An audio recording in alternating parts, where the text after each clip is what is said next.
Hey, everybody, we are live with the Combatcast. It's the man they call Dave and Chevy, and we are going to talk some UFC 287, a little bit of news, very big news. And before we do that, Chevy, I guess you could tell people what we got coming up. All right, April 15th, UFC Fight Night Holloway versus Allen, huge featherweight matchup in the UFC. And then April 22nd, featherweight. Yeah, now this one will be heavyweight. April 22nd, Pavlovich versus Blades. Yes. Interesting matchup for possible contender for John Jones, since Stipe still hasn't signed a contract or anything. And then the end of the month, April 29th, UFC Fight Night, Sarukian versus Moicano. Interesting. Yeah. All right. Before we get into the news, let's just talk a little bit about the PFL card. I don't know if you watched it. I know WrestleMania was that night. Yeah, I did not get a rave review from you either. It sounded like the pacing was pretty bad on the card. It was so bad. I mean, you mentioned this before, PFL prone to a lot of decisions for sure. Right. Only 3 finishes on the whole card. It was a struggle. A lot of dead air. So it's not just the fact that there's long periods in between, but there's no like promo videos or anything. Like the UFC will play, right, the promo for the main event or whatever. There was literal just dead air where it was like a shot of the cage and like the commentary team wasn't talking or anything.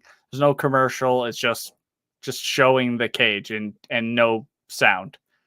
I don't understand how you get to be on ESPN Plus with that kind of production level. It was really bad, but content. That's really what you are at that point. Yeah. Yeah. PFL, if you need someone to help you out with how to pace your show properly, follow the link. I'll help you out. But Brandon Loughnane was one of the people who got a finish. He finished Marlon Moraes via leg kick. As I thought, I didn't know it'd be a leg kick, but I thought he'd finish him. Marlon did, he didn't quit. He definitely fought through getting his legs kicked, and he tried. I just don't think he's at that level anymore, and he really got outclassed for sure. But good on Brendan Loughnane.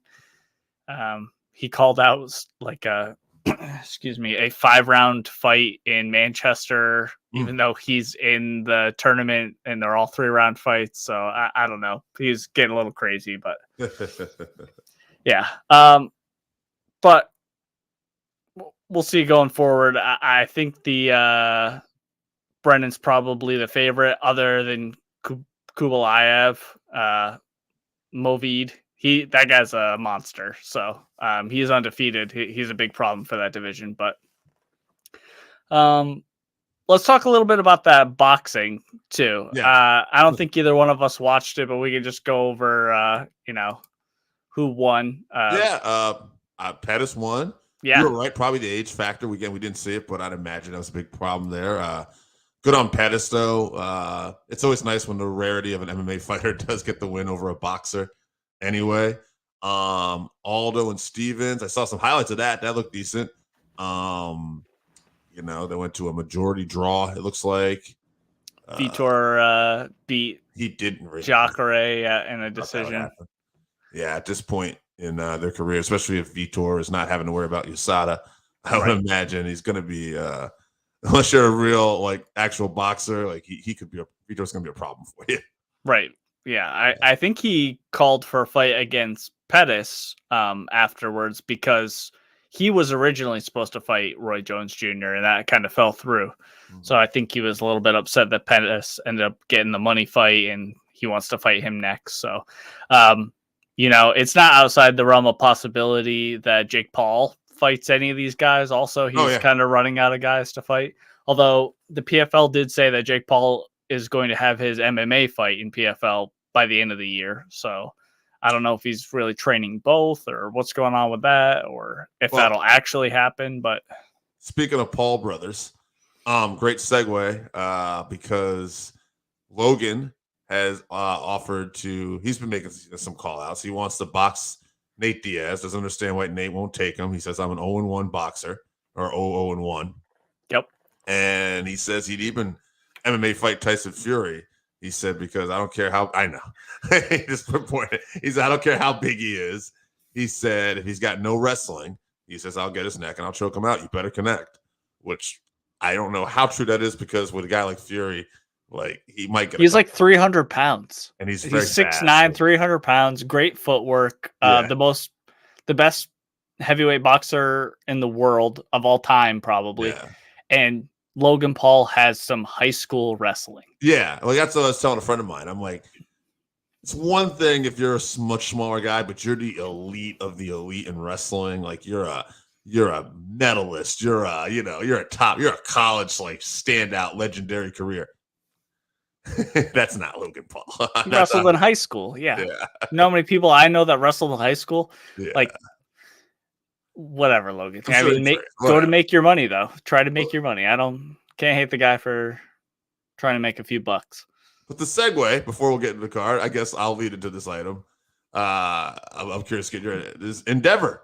Endeavor will now own UFC and WWE, which I couldn't help but laugh at because I texted you, because sometimes we've had conversations on this podcast because we talk about pro wrestling and MMA, and we're like, is it niche enough? Are they connected? I'm like, well, they're connected now. The two major companies are joined together. WWE, UFC. I've been seeing a lot of memes about this, and that makes me giggle. I love seeing like the picture of Conor McGregor looking for the WWE title. I'm a jacked up white boy. Get over it. It's so ridiculous. But I'm sure there'll be some good cross promotion at some point.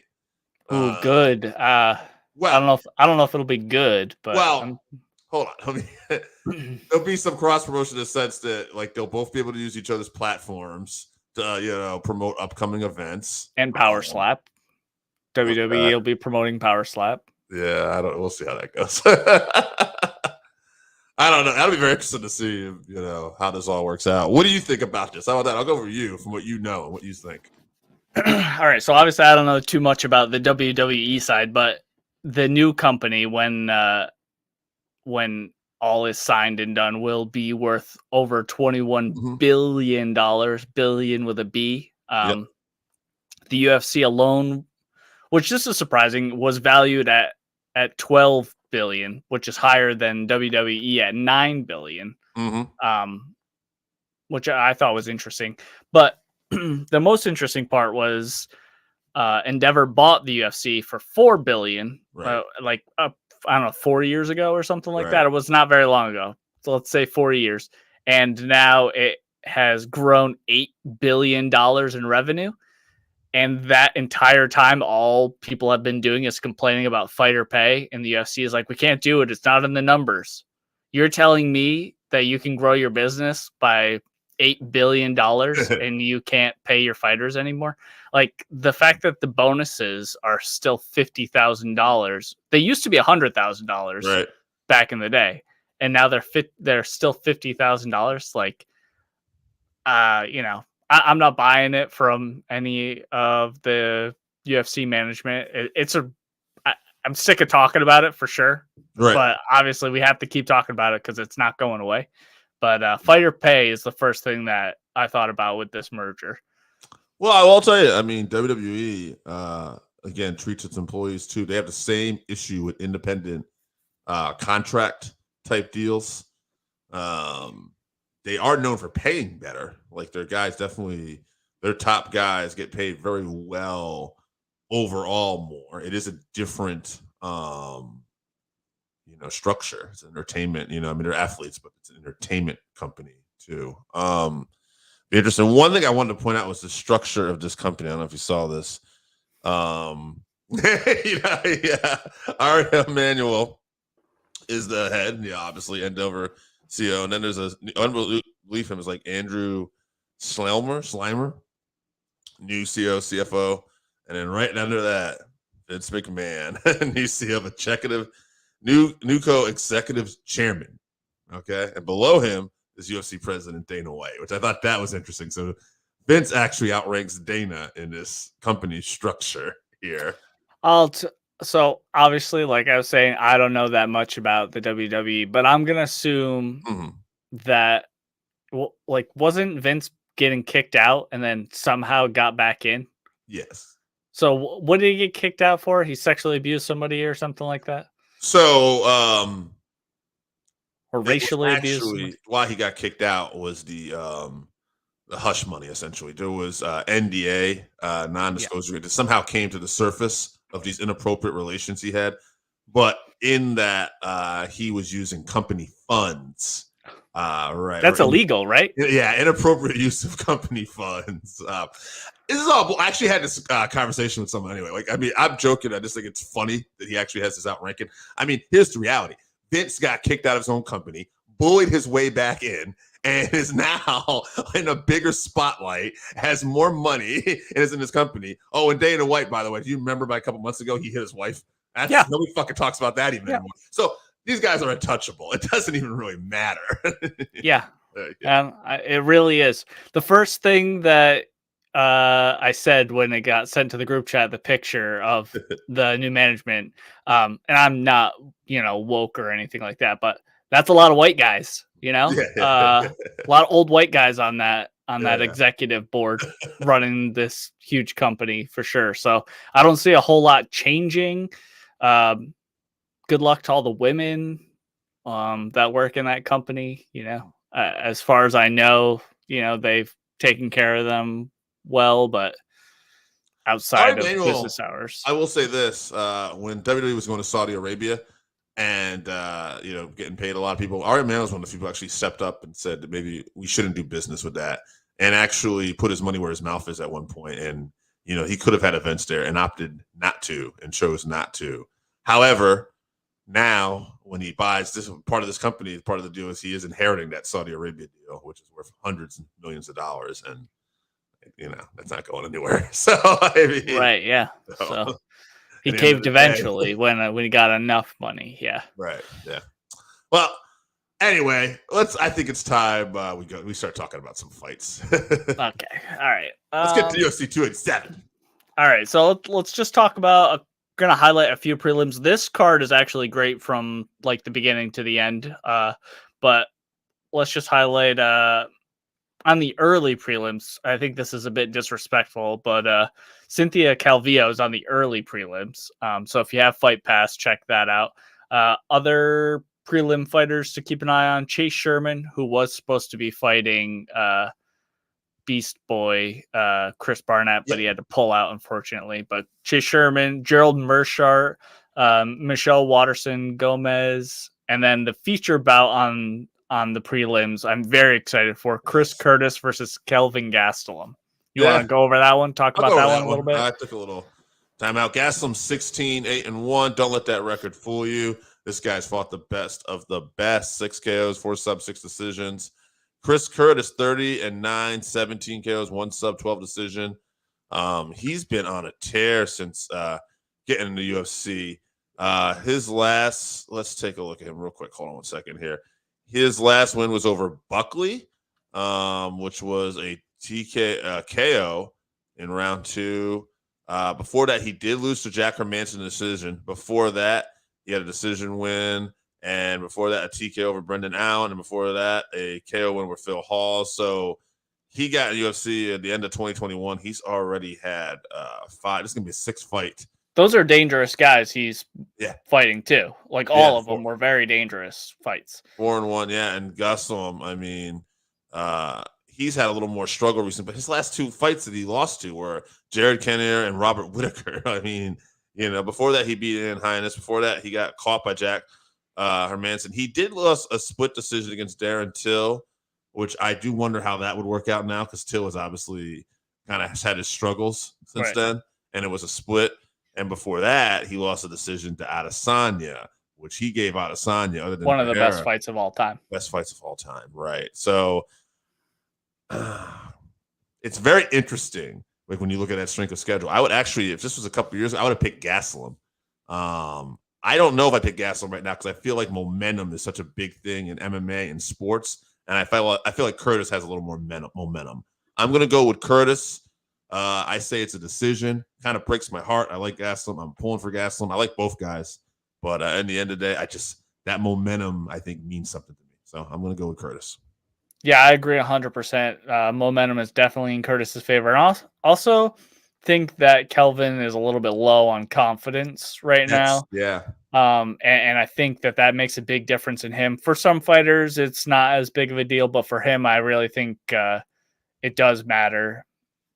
So I don't think I'm going to go with Kelvin, unfortunately. I would like him to win. I am a fan of Chris Curtis, but I would like to see Kelvin Gastelum get back to where he was.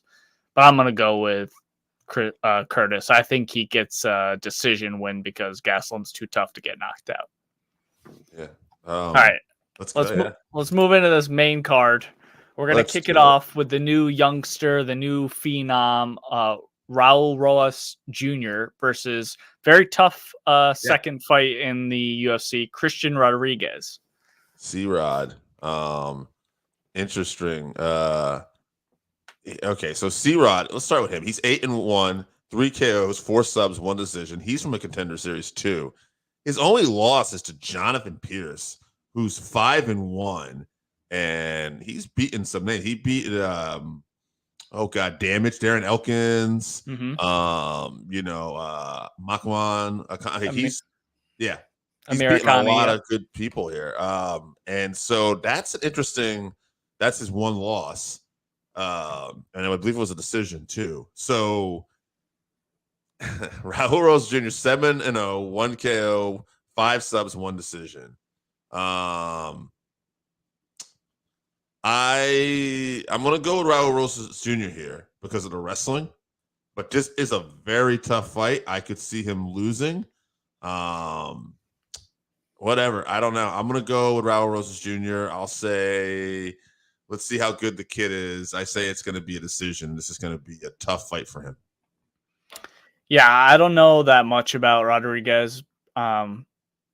But he does seem like a finisher.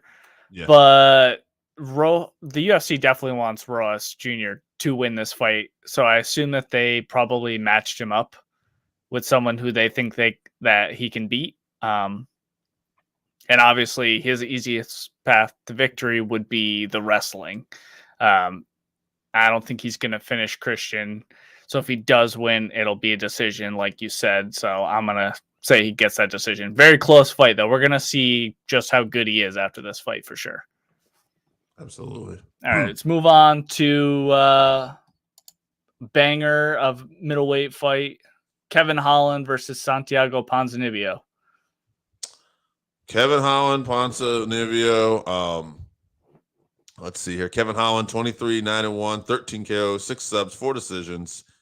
Ponzinibbio, 16 KOs, 6 subs, 7 decisions. He's 1-2 in his last 3 fights. Kevin Holland is on a 2-fight losing streak as well. Ponzinibbio is, I would say, probably the better striker, although Kevin Holland has gotten really good on his feet. The interesting thing is, you mentioned earlier, confidence as it relates to Kelvin Gastelum. Kevin Holland, I think, sometimes has that same struggle. He looked good in his loss against Stephen Thompson. I think Holland's going to find a way to pull this off on the ground, and I say he gets it. He'll get a sub, even though that might be really hard to do against Ponzinibbio. So I don't know what Ponzinibbio's ground. I'm going to go Kevin Holland, round 2 sub. Yeah. So after having that great 2020, Kevin's been up and down, like you were saying. That recent fight against Wonder Boy, that was close. He had that weird gentleman's agreement to not go to the ground. Right. He ended up breaking his hand in that fight. But he did look good against one of the best strikers the UFC's ever seen. So good on him. I think he's primed to get this one done for sure. I know Ponzinibbio's tough and he's very dangerous. He has great striking, but Kevin's got a lot of reach, and also he's powerful and awkward on the feet. He's a little bit evasive, like he'll roll with the punches when Ponzinibbio blitzes at him. So if he can weather those blitzes, I think he can clip Ponzinibbio. And if he gets it to the ground, I think he finishes him. He's got super long arms, and he'll lock up a darce or something, or a guillotine or something when he gets him on the ground. So, like you, I'm also going to go with the round 2 submission for Kevin. Round 2. All right. This might be the fight I'm the most excited about on the card. Rob Font versus Adrian Yanez. Yeah, Font, 19-6, 8 KOs, 4 subs, 7 decision. He's on a 2-fight losing streak, but he's lost a quality competition. Adrian Yanez, 16-3, 10 KOs, 2 subs. Adrian Yanez is on a 9-fight win streak, and he's 4-0 in the UFC. So it's very interesting. I mean, Yanez is really, for the most part, like, he has not touched like defeat. He's not lost in a long time. So I don't think he's going to lose here. Although Font has got the strength of schedule. He's fought tougher fights, I think, when you get right down to it. At the end of the day, I feel like Yanez is going to be. Yanez is a real good prospect. I think Adrian Yanez is going to win this fight, and I think he'll do it by decision. Yeah, like I was saying, this could be fight of the night. The level of boxing from both of these guys is incredible. Like you're saying, Yanez has been doing really well. He's actually undefeated at the UFC, while Rob has lost his last 2. Right. 2 tough guys he's fought. Marlon really put a hurting on him for sure, though. So I think that Font needs to go out and be aggressive because he sort of got lulled to sleep in his last couple fights. And if he can be the one to throw the punches first and not trying to be counter punching, I think that would serve him a lot better. So he should try to be first in the exchanges. But Yanez, like we're talking about with that momentum, he has so much momentum. He's young. He's full of confidence, like we're talking about. And he has great boxing skills.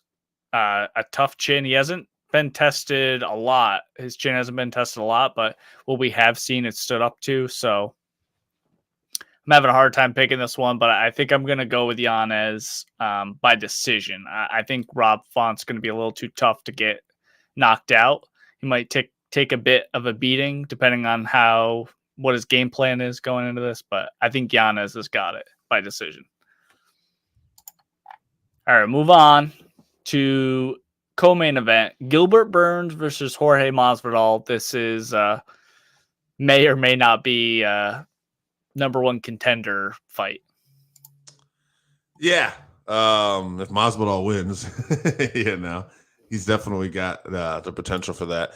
Masvidal is 35-16. He's got 16 KOs, 2 subs, 17 decisions, 3-fight losing streak. Burns is 21-5, 6 KOs, 9 subs, 6 decisions. He's coming off that win over Magny. Here's the thing. Burns' only losses in the last 10 fights are to Usman and Chimaev, 2 of the best. And he was winning that fight with Usman at different times before he got caught. And he has given Chimaev his only tough fight so far. So Burns is an interesting fight. Burns is a great striker, and he's great on the ground. I do think Masvidal has a puncher's chance. But at the end of the day, I think Burns is going to win this. And I think he grinds it out and gets the decision.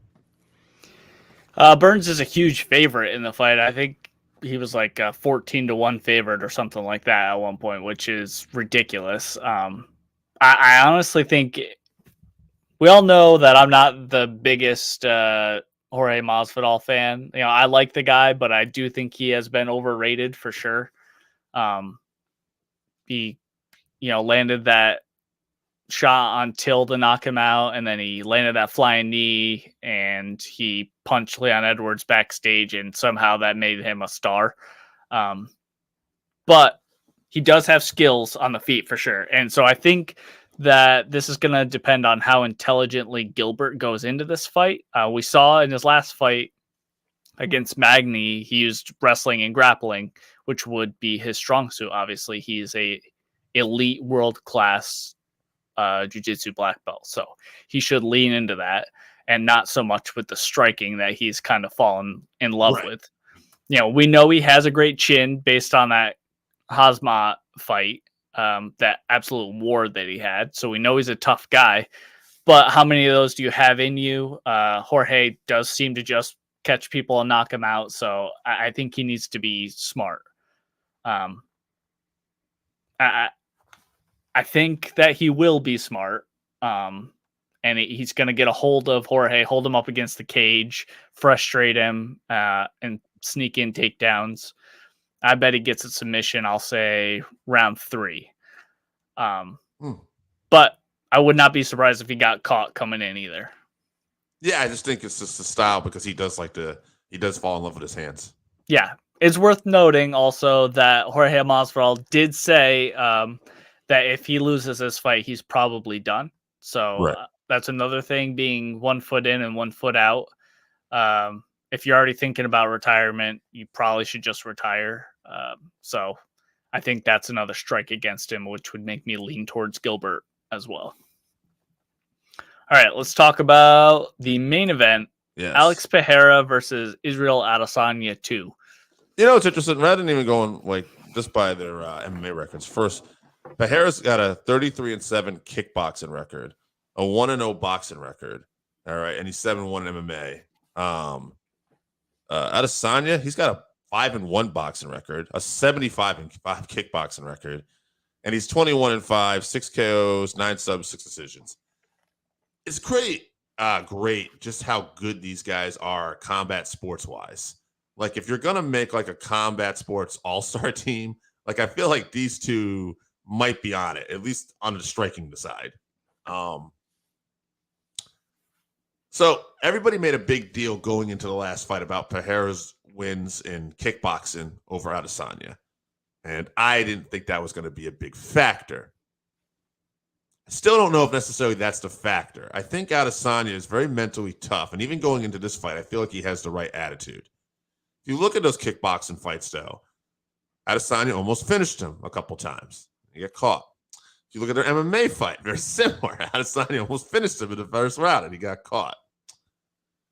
I think if Adesanya gets away from his striking a little more and leans into the wrestling a little more, even though he's not a huge wrestler, I think, though, he could do enough he mixes it up a little more. I think he should be able to win this fight still. Pereira is a big man, though, and he really physically matches up well with Adesanya. MMA math aside, just looking at this, it's like Pereira just feels like he has his number.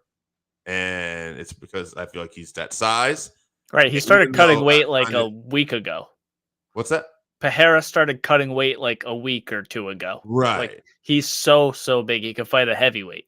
Right. And I just think that I think that's one of the big issues is he's going to face. That being said, I'm going to go against, I don't know what the odds are of people because Pereira's got this win streak in kickboxing too.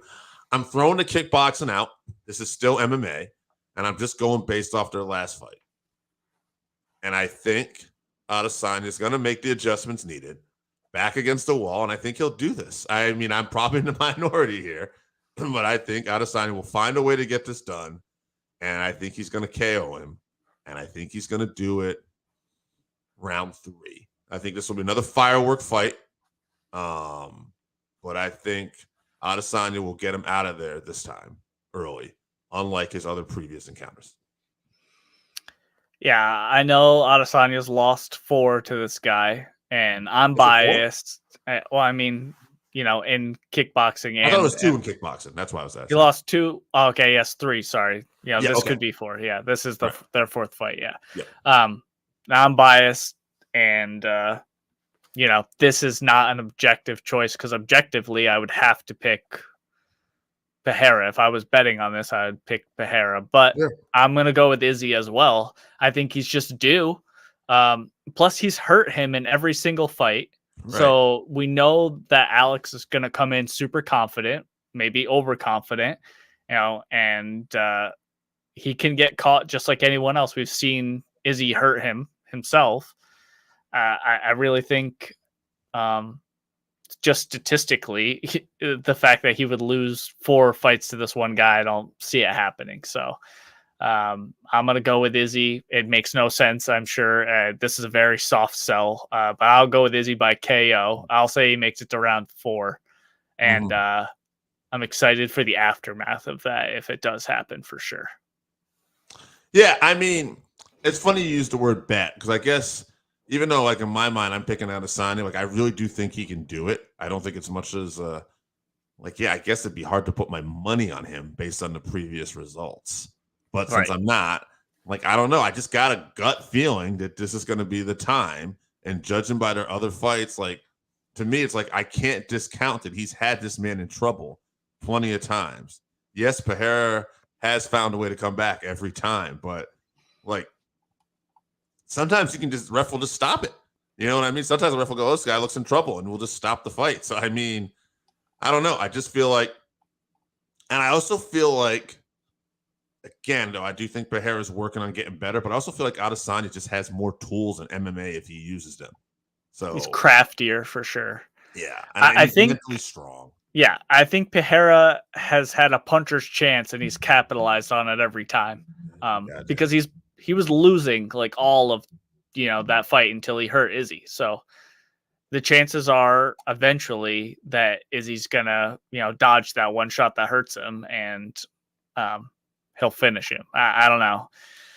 I can't even convince myself. So I'm just excited for the fight. Hopefully Izzy wins. But waiting in the wings over in Chechnya or whatever is Hamza, and he is a monster of a fight for either guy. So they should focus on this for sure, but they're going to be, whoever wins is in trouble next anyway.